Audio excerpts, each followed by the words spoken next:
et messieurs, bonsoir. Merci d'être avec nous. Voici les titres de ce journal. Des quartiers de Dakar envahis par les eaux. À Grand Yoff, l'eau de pluie mélangée aux eaux usées trouble le sommeil des habitants. Le secteur de l'hôtellerie et de la restauration touché en plein fouet par la pandémie de coronavirus. L'impact n'en finit pas et les professionnels redoutent le scénario de fermeture de beaucoup d'établissements.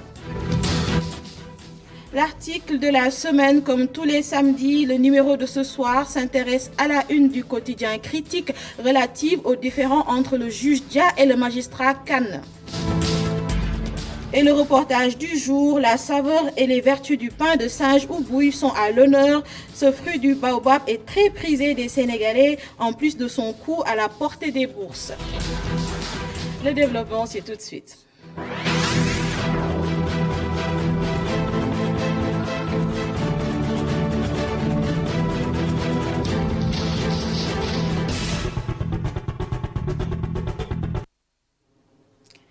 Avec l'hivernage, beaucoup de quartiers de Dakar sont confrontés à des problèmes d'assainissement. Des routes deviennent impraticables. C'est le cas à Grand Yoff où les populations vivent des moments difficiles à cause de la présence des eaux usées. Une situation aux allures de danger public. Un reportage de Ndeye Nancy Diouf. Grand Yoff, 16 heures. Il suffit juste d'un coup d'œil pour se rendre compte des problèmes d'assainissement qui indisposent ce quartier populaire de la capitale. En période hivernale, le calvaire s'accentue. Mais koñ bi bu tawé mom ñun duñu mëna génn parce que ndox mi day nekk ci biir kër yi da ngay yendo ngacc bu dé guddi la taw da ngeen di yow yeen ñëpp di ngacc di génné sama ginnaw gis ngeen ko nu mel ni dañu obligé baré koñ bi pour auto yi buñ fi jaar mais taximan bo né bu mu fi jaar rek ñu indi la jafé jafé parce que dañu yak da nga bon wala leneen buñ joggé ñu né am nañu maire bi ñun gisuñu ko yeguñu ko ñun dafa am côté bu mu far ak côté bu mu far ñun ñoo ngi nii bëgg a dee ci ndox mi yooyu bu guddee bëgg laa toroxal boo takkee sang sa dañuy dugg ñoo ngi nii mën nañu xamuñ sax fu ñu jëm ñun. Résidant dans cette localité depuis 58 ans, cette dame est habituée à cette situation à chaque fois que le ciel ouvre ses vannes. no bu taw bi tawee léegi kii égo yi dañuy rejeté ci biir kër yi boo teelul jóg nga jël ay saaku suuf ak ay birig nga fat dalay fekk sa biir néeg coono gu métti lañ nekk yi ñu mujjee defar fi mu ngi nii dañ ko castré amaluñu benn rendement dañ ko fermer ndox mi amul fu ñu jaar gis ngeen ne ko gisee seen bët buntu kër yi dañ ko sëkk ba mu jëm ci kaw ba mu gën kër yëpp xóot foofu ñuy boole ci waa kër yi amuñu pexe bu seen kër yi feesee ñu ubbi foos yi génn ci mbedd mi te bu génn ci mbedd yi ci biir kër yi lay delluwaat ñu yore ay xale ak yëpp a ngi ci biir ay xale yu tuuti ay xale yu mag ak ñëpp a ngi fi lépp a ngi ci biir Grand Yoff lépp lu ñu la wax rek am na lu des. def naa fi 58 ans maa ngi fi ñëw en 62 ba léegi boobu tam xale bu tuuti laa ba ma am naa ay doomu médecin mais Grand Yoff defaluñu fi dara chaque année nii la. La situation des routes aussi à cette période est exécrable. Ce chauffeur de car rapide ne dira pas le contraire. mbedd Grand bi da ngay wiiri ba sonn da ngay xuus des fois radiateur yàq sa hélice li nga yàqule si ndox mi daal presque boo xoolee doo ko ci am tali bi fii moom métti na trop pax yi bëri na chaque jour ñoo ngi defar ay laam lu ne ñu ngi koy defar waaw. dañuy defar oto yi ba sonn mais saa boo ñëwee Grand Yoff daal balaa ngoon a jot nga am beneen problème joto bi buñ sañoon daal nguur gi moom dimbali nu defaral ñu tali ba mu normal ak canal yi baax su tawee ndox mi mën a dem.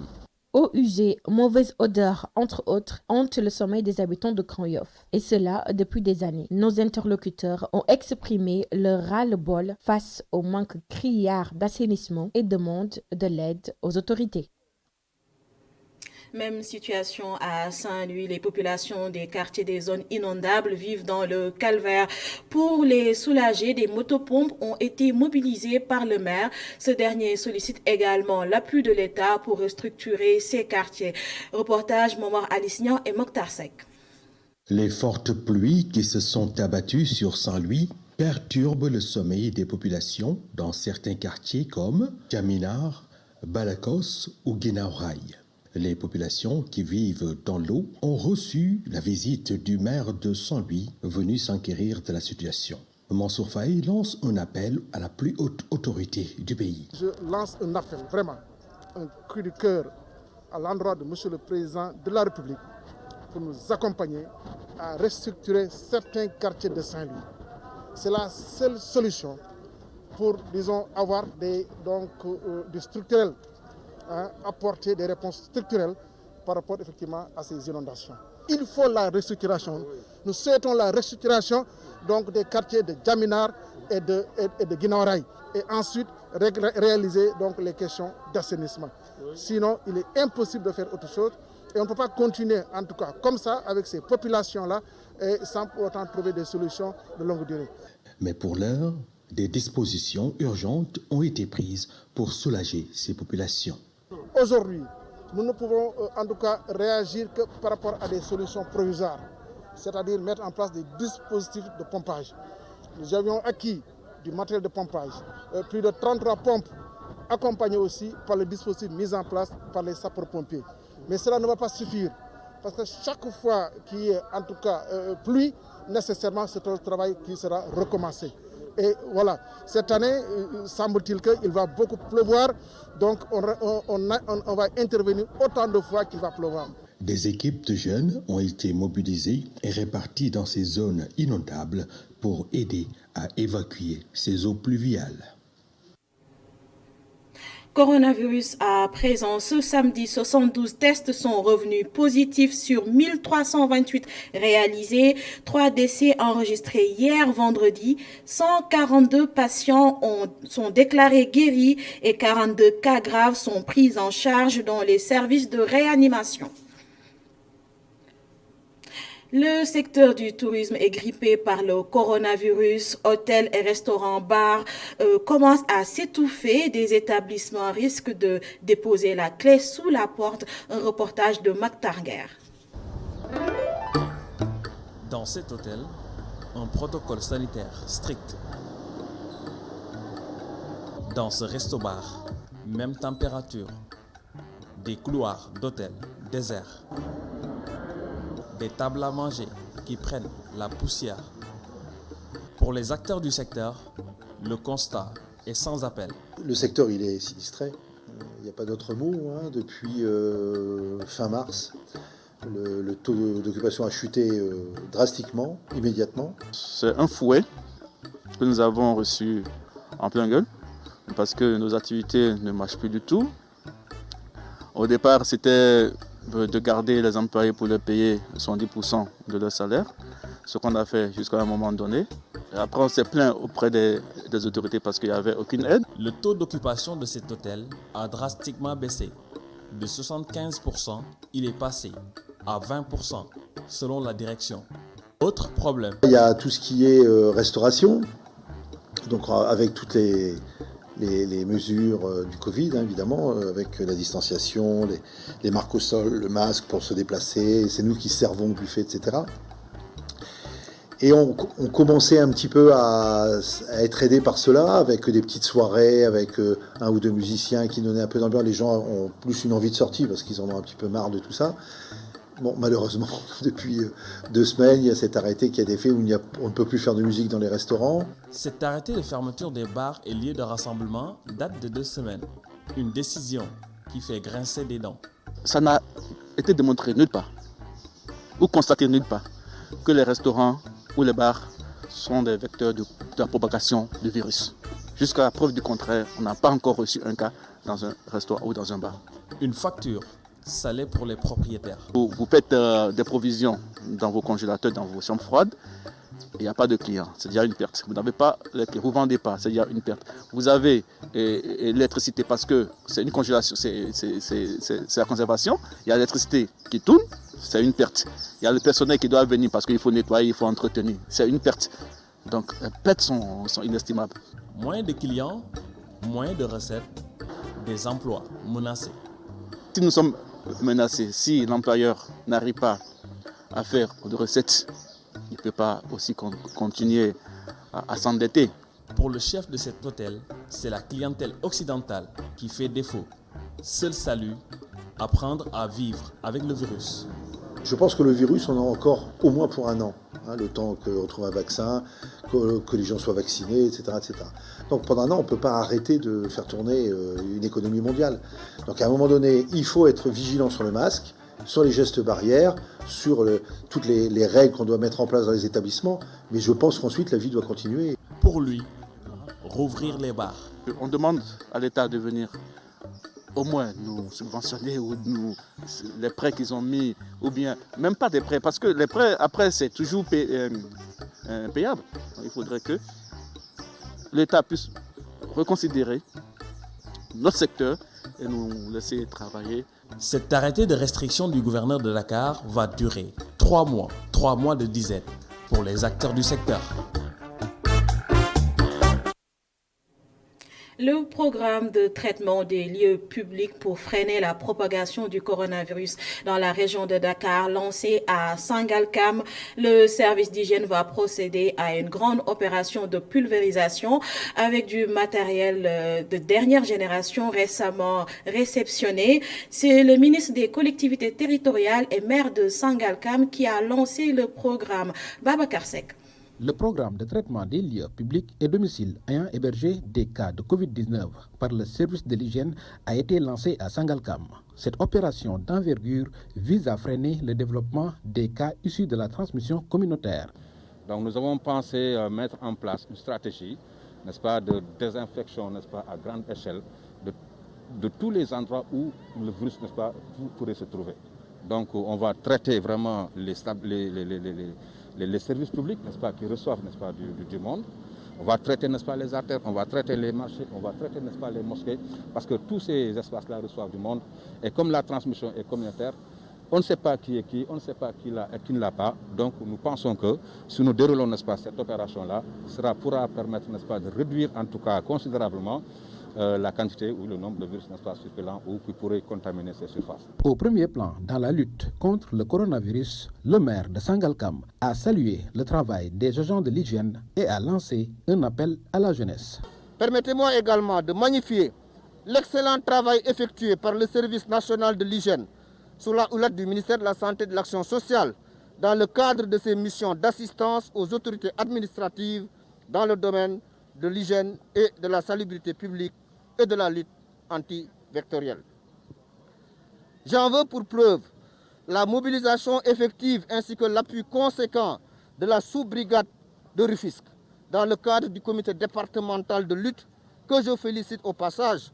J'exhorte particulièrement les jeunes du département de Rufisque, les jeunes de la région de Dakar et au-delà tous les jeunes du Sénégal à faire de ce combat leur propre affaire. Sur le plan logistique, le service national de l'hygiène est bien doté avec la réception de véhicules équipés qui vont permettre de traiter de grandes surfaces en un temps record. Un bon comportement des cultures et un retour massif des jeunes vers l'agriculture, c'est le constat dans le Fouladou. Le professeur Moussa Baldé s'est réjoui de l'augmentation des superficies. Il constate que le monde rural mise sur l'agriculture pour faire face à une possible crise économique après celle sanitaire. Correspondance à Kolda, Seydou Diatta. Le ministre de l'Agriculture et de l'Équipement rural, le professeur Moussa Baldé, a bouclé son périple en zone sud par la région de Kolda. Dans cette partie de la Haute-Casamance, comme partout à travers le reste des régions méridionales du pays, l'engagement des communautés, la bonne répartition des pluviométries dans le temps et dans l'espace, mais surtout le comportement des cultures rassure et suscite l'espoir chez plus d'un.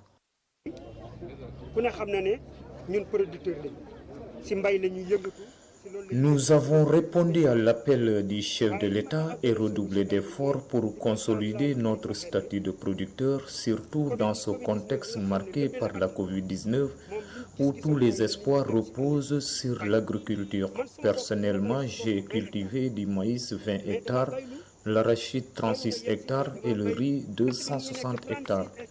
Nous saluons l'accompagnement du CNAR, mais aussi remercier le ministre de l'Agriculture et de l'Équipement rural qui nous a facilité l'entrée en possession des notifications.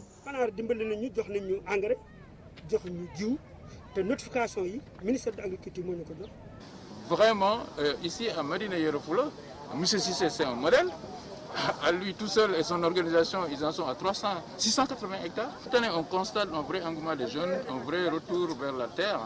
Et on ne peut que saluer ça. Je pense qu'il y a une prise de conscience collective, notamment de la jeunesse sénégalaise. C'est un appel du président de la République que nous avons relayé et on est très content qu'ils soient entendus ici à Médina Yoro Foulah.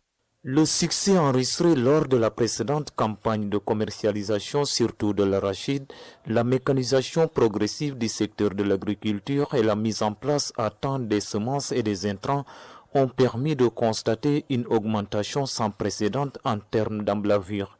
Dans un contexte marqué par la pandémie du Covid-19, le ministre de l'Agriculture et de l'Équipement rural a réussi à travers une communication accessible à amener le monde rural à prendre conscience qu'après la crise sanitaire, seul le retour à la terre semble être la meilleure réponse face à une probable crise économique. Tarif des opérateurs mobiles. De l'avis de Dr Alassane Ba, le Sénégal rame à contre-courant comparé aux autres pays. Le professionnel des télécoms recommande plus de rigueur à l'autorité de régulation des télécommunications et des postes dans la surveillance des tarifs fixés par les opérateurs de téléphonie mobile. Dr Alassane Ba était l'invité de Baba Ndiaye dans Yes Weekend. Il est au micro de Cheikh Hassan Afal. Le régulateur, l'autorité de régulation doit être un peu plus rigoureux par rapport à ces opérateurs-là. Parce que la première chose, dans beaucoup de pays, nous on nage à contre-courant par rapport à ce qui s'y passe. Les gens ont tendance à baisser les coûts des communications, que ce soit fixe, mobile, et que ce soit aussi les échanges de données. Et dans beaucoup de pays, maintenant, presque, l'Internet est gratuit. Hein. Mais maintenant, nous, si on nage à contre-courant, c'est inadmissible. Dans beaucoup de pays, dans presque la quasi-totalité de beaucoup de pays développés, l'opérateur traditionnel, il est surveillé comme du lait sur le feu. D'accord? Parce que si on ne le surveille pas et qu'on ne lui fixe pas des garde-fous, mais il écrase les autres. Il faut créer des textes. Parce que s'ils écrasent les autres, ils écrasent aussi la population. L'ARTP, l'autorité, doivent réfléchir dans le sens d'aider d'autres structures qui ont des surcapacités. Par exemple, vous prenez l'ADIE, ils font des échanges de données. Et ils ont des surcapacités. Et pourquoi ne pas créer un cadre réglementaire qui permet à ces gens-là de commercialiser à la population de surcapacités? Ablaye Dem, vendeur de journaux au niveau du canal de Fass, activité qui ne marche pas ces temps-ci à cause des nouvelles technologies de l'information et de la communication. Ablaye Dem exerce ce métier malgré tout pour pouvoir subvenir à ses besoins. Son portrait est signé Abdourahmane Di. C'est au niveau du canal de Fass qu'Abdoulaye Dem a choisi de vendre des journaux. Un choix pas du tout fortuit, 10 ans après le début de son activité. Je suis ici depuis 1983. Je peux même dire que tout le monde me connaît dans ce secteur. Si je suis ici, c'est parce que j'y ai des clients. D'ailleurs, je les ai tous connus ici. Du coup, je vends beaucoup plus ici. En gros, ma place, c'est ici. Ablaye Dem tient de son père qui l'a inspiré.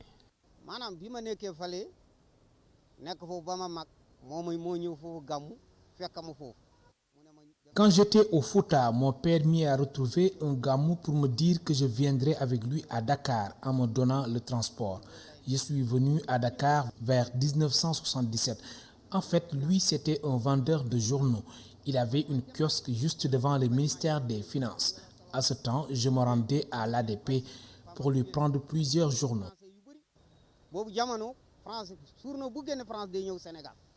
Auparavant, lui et ses autres compères étaient en collaboration avec l'agence de distribution de presse qui leur livrait des journaux des partenaires à revendre.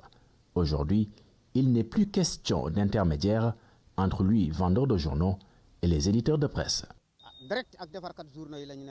Nous sommes en collaboration directe avec les éditeurs en ce moment-là. Ce sont leurs voitures qui nous l'apportent. Abdoulaye est nostalgique. Il se rappelle de la période où la vente de journaux lui permettait de subvenir à beaucoup de ses besoins. En ce temps, nous avions tous nos places, des abonnés, des clients et tout. Ça marchait bien. Certains venaient acheter et nous livrions pour les abonnés. Tout se passait bien. Mais là, on essaie juste de gérer. Journaux français yi di ñew bobu dafa neexoon lu nek am nañ ko ci mais légui nak taxalé rek. Passant de l'influence de son père à un choix par défaut, il va même jusqu'à nous avouer que rien ne lui plaît dans ce qu'il fait, au vu des difficultés qu'il rencontre au quotidien. Aujourd'hui, rien ne me plaît dans ce que je fais. Je l'exerce juste pour avoir de quoi me nourrir et nourrir ma famille. Je vais le poursuivre jusqu'au jour où je ne pourrai plus continuer. Et là, naturellement, je vais arrêter. Aujourd'hui, les nouvelles technologies de l'information et de la communication ont pris le dessus sur les journaux. Une révolution qui ne joue pas en sa faveur et il en est conscient. Actuellement, la vente de journaux ne marche pas pour la simple raison qu'avec les nouvelles technologies de l'information et de la communication, on peut s'informer sans effort. Cependant, il faut dire qu'il y a des fidèles qui achètent toujours. Il existe aussi des abonnés qui achètent, on leur livre les journaux. Le lendemain, on constate que les journaux restent tels qu'ils ont été livrés. La sensibilisation des Sénégalais sur le coronavirus, ils y ont joué un rôle. Une participation qui n'a pas été rétribuée dans ce contexte de crise économico-sanitaire. Les messages de prévention contre la pandémie, nous avons eu à en distribuer quelques-uns à travers les journaux que nous revendons. À chaque fois que nous vendons un journal, nous insérons une publicité d'une entreprise qui sensibilise sur la pandémie, mais après, nous percevons rien. À 58 ans aujourd'hui, même s'il a conscience que ses activités relèvent du domaine privé, il attend de l'État du Sénégal un coup de pouce, une aide, à commencer par ce qu'il appelle la considération.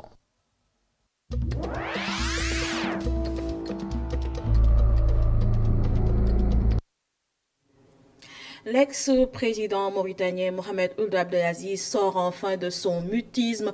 Dans un entretien accordé aux confrères du RFI, il est revenu sur l'interrogatoire dont il fait l'objet il y a quelques semaines par la commission parlementaire.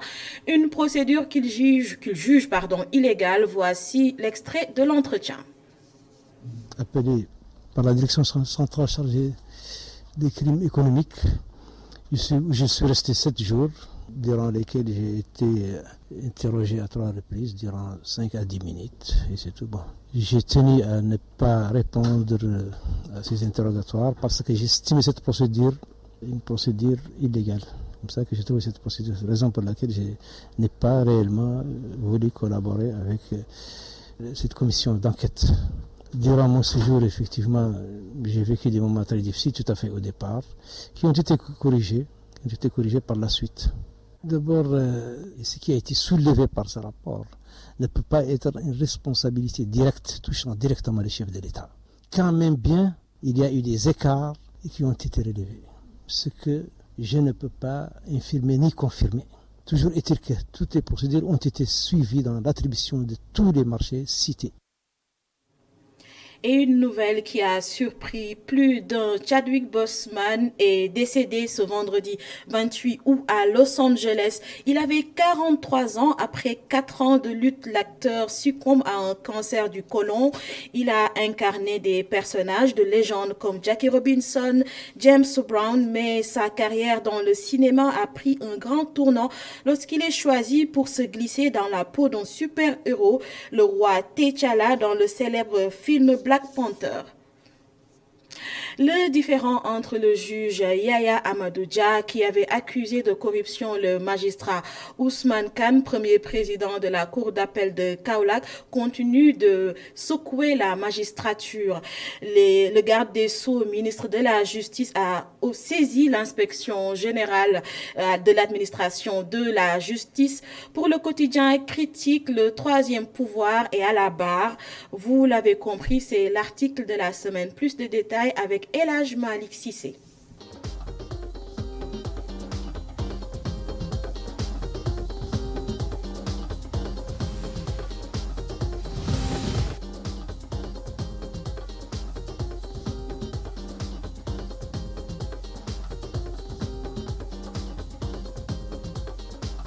Le troisième pouvoir à la barre. Le juge Yahya Amadou Dia accuse le magistrat Ousmane Kane de corruption après avoir libéré un condamné à perpétuité. Le premier président de la Cour d'appel de Kaolack réagit quelques heures après et réfute ces accusations. C'est le grand déballage. C'est le seul pouvoir qui tient en haleine tous les autres pouvoirs. Donc, le troisième pouvoir est tellement important dans un pays, que ce soit dans la quête de la démocratie, dans la quête des droits humains, dans toutes les situations, la justice se retrouve être le seul pouvoir sur béquille. Quand le pouvoir politique est à gauche ou quand le pouvoir législatif est à droite, mais vraiment le cordon ombilical d'une nation, c'est la justice. Mais ce qu'on assiste ces derniers temps au niveau de la justice fait peur. Ce qui fait que ce qu'on a voulu dire, c'est que ce n'est plus des problèmes de politique. Il soutient le président qui est là, il met des dossiers sous le coude. Mais ce qu'il s'agit aujourd'hui dans notre pays, le Sénégal, c'est qu'il y a des accusations de corruption et de népotisme au sein de la magistrature. Et ce sont des magistrats qui s'accusent entre eux. Donc la chose a pris une telle dimension qu'effectivement, c'est le troisième pouvoir maintenant qui doit se juger. Les juges sont obligés maintenant de se juger pour voir en fait, mais quel est l'état des lieux au niveau de la justice. J'ai parlé même dans le texte d'une nécessité, d'un deuil de la justice pour qu'on sache en fait de quoi est-ce que tout cela retourne. Cette affaire a véritablement secoué la magistrature. Des accusations graves qui ont poussé le garde des Sceaux, ministre de la Justice, de monter au créneau pour prendre le dossier en main. Maître Malick Sall a enfin saisi l'inspection générale de l'administration et de la justice. En matière de justice, on est obligé à chaque fois, Malick, de nous résumer aux faits. On parle toujours de présomption d'innocence. Ce sont des accusations. Ce sont deux éléments, deux collègues de la Cour d'appel de Kaolack qui s'accusent mutuellement et de fraude et de corruption et de pression et de tentative de... Ce qui nous importe, nous Sénégalais. Moi, je ne suis pas à Kaolack, je suis à Dakar. Maintenant, quand le ministre de la Justice, le garde des Sceaux, intente une action, c'est-à-dire commandite une inspection, vraiment, commandite une enquête de l'autorité de la justice, c'est qu'il y a problème. Maintenant, tu sais pourquoi le titre est un peu choquant, le pouvoir à la barre, c'est qu'il faut qu'il y ait des résultats de deux choses l'une. Soit le magistrat accusateur n'est pas dans du vrai, il raconte des histoires, c'est faux, ou bien ce qu'il dit est vrai et que les sanctions suivent. Voilà une histoire, on ne peut pas passer par perte et profit le dossier de la Cour d'appel de Kaolack. Maintenant que l'enquête est lancée, moi ce que je souhaite en tant que citoyen journaliste, c'est qu'on aboutisse à des résultats. C'est qu'on dise, qui dit juge Yaya, donc qu'on dise quelle est la réalité de ce dossier qui est extrêmement important. Une occasion pour la justice de redorer son blason. L'image de Dame Justice est-elle ternie? On est là dans un pays où depuis 5 ou 6 années, tous les grands procès politico-judiciaires se sont terminés d'une certaine manière. J'aime à vous rappeler le sort de Khalifa Sall, le sort de Karim Wade. C'est-à-dire que le citoyen lambda qui voit la justice a comme l'impression que cette justice-là fonctionne à double vitesse. Je ne dis pas que c'est vrai, je suis désolé, mais faisons le constat. Quand ce sont les corps de contrôle de l'État qui épinglent des hommes du pouvoir, il n'y a aucune suite. Ça, tout le monde, tous les Sénégalais peuvent se rendre compte.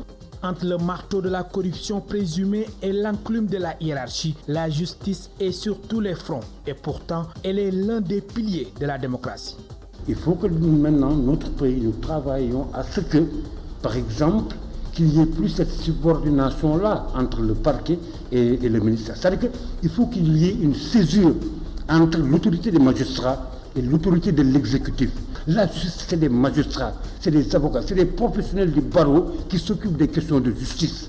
Tant qu'il y a maintenant cette hiérarchie-là imposée aux magistrats, on verra toujours ces genres de situations-là, parce que les gens ne sont pas toujours les mêmes. Autant tu peux être magistrat, mais tu peux être fondé par d'autres arguments. Il y a des problèmes de carrière, il y a énormément de problèmes qui se posent. Maintenant, il faut encadrer la justice de telle sorte qu'ils ne dépendront nullement de l'autorité politique, encore moins de notre autorité d'État. Déjà que c'est un pouvoir sur lequel tout le monde compte, il faut leur laisser les coups de France pour qu'ils fassent le travail.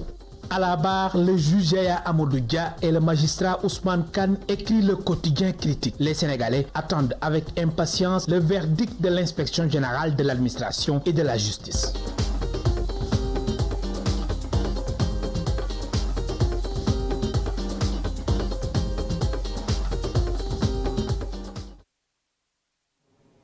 Le pain de singe ou bouilli, ce fruit du baobab, cet arbre millénaire de l'Afrique subsaharienne, un fruit très apprécié par les consommateurs et qui renferme des vertus curatives. Sous forme de poudre ou de grains, le pain de singe est utilisé pour du jus ou de la bouillie avec un coût très accessible. Reportage Mamadou Lamine Fati. Au goût acidulé, le pain de singe ou bouilli est le fruit comestible du baobab africain. Ses vertus curatives sont louées par bon nombre de personnes. Il y a des gens qui disent que c'est bon pour la diarrhée, c'est bon pour la constipation, c'est l'enfant. En plus, il y a des gens qui disent que ça enlève l'indigestion et aussi quand vous êtes fatigué, vous pouvez bouillir le pain de singe et boire son jus. C'est bon pour la fatigue et ça permet aussi de faciliter la digestion. En plus, d'autres disent que ça enlève le fatiguement. En plus, quelqu'un qui n'arrive pas à aller au sel pendant des jours, donc en prenant du pain de singe, ça peut faciliter que vous allez au sel. Le pain de singe, riche en vitamine C que l'orange, 2 fois plus de calcium que le lait et une quantité importante de phosphore et de fer, sans compter les antioxydants. Le bouilli peut être trouvé sous différentes formes, en poudre comme en grains, même venant de la sous-région.